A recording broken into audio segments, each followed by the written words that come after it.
So today we're going to do an addition word problem, but we're going to find out there is a missing and unknown number. The problem is Jack has 3 marbles. Jack found 7 more marbles. How many marbles does Jack have in all?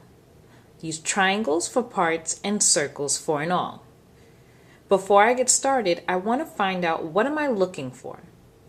So I'm going to look around, and I know when I see a question mark, that's going to help me figure out that's the question.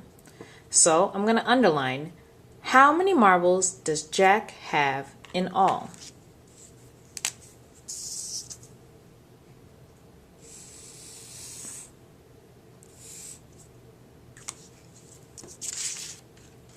I'm going to go back, and now I'm going to look for what information is important and what do I need to help me find out how many marbles does Jack have in all.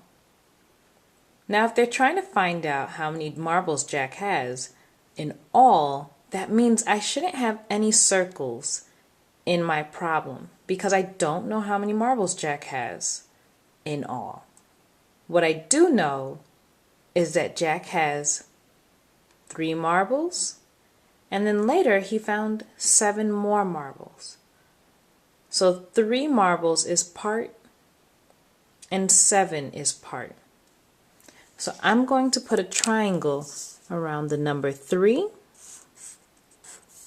and the number 7.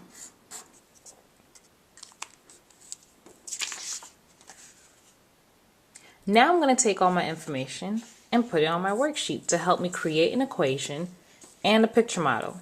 I'm going to start over here with my fact family tree. I know I don't know how many marbles Jack has in all, so I'm going to put my question mark right here. Then I'm going to move on to my parts, which are my triangles, and I'm going to put 3 here and a 7 here. I'm going to take that information and I'm going to move over to my equation and fill it in.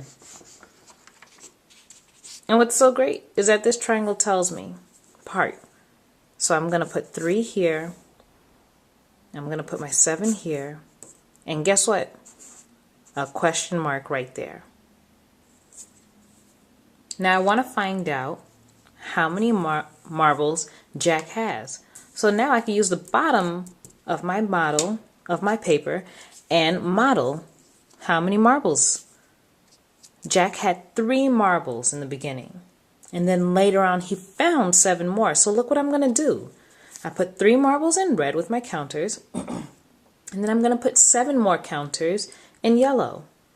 1, 2, 3, 4, 5, 6, 7. Now, just like my equation, I'm going to add all of these counters to find out how much Jack has. 1, 2, 3, 4, 5, 6, 7, 8, 9, 10. Jack has 10 marbles in all. Another way I can check that out is also counting in my heart. And I'll put the larger number in my heart, which is 7, and I'll put 3 fingers up. 7, 8, 9, 10. 10 marbles.